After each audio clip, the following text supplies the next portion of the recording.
But there's nothing worse than slow internet. Luckily, there's a few things you can do to help improve your internet speed. My name is Kate from Reviews.org. We're an independent technology review site, so we really hate slow internet. So if you want to boost your internet speed or make your Wi-Fi faster, let's go. Number 1, make sure the speeds you have match the speeds you think you're getting. If you've signed up for, say, an NBN 50 plan, that doesn't mean you're getting 50 megabits per second all the time. It means that's the maximum speed the plan offers.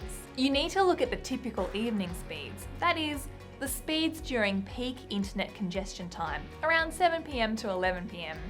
The NBN is like a highway.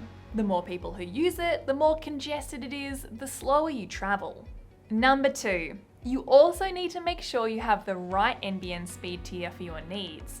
If you're a family of 5 and you have an NBN 12 plan, i.e. 12 megabits per second, you are in for a world of hurt. The very general rule of thumb is NBN 25 plans for households of 2, NBN 50 plans for households of 3 to 4, NBN 100 plans for bigger households of 5 to 6, and NBN 250 and 1000 plans for people who like to show off. But remember, look at the typical evening speed when choosing a plan.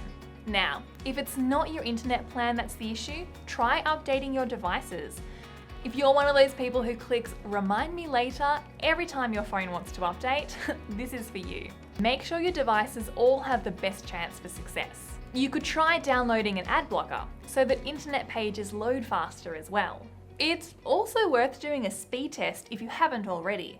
Just search Internet Speed Test on Reviews.org and it'll show you how fast your internet is. So there you go, there's some tips and tricks to help fix your slow internet.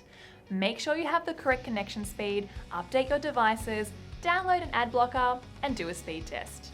Oh, before you go, please subscribe to our channel, leave a comment, say hello. If you've got any questions, hit us up. My name is Kate, this is Reviews.org, and I'll catch you next time.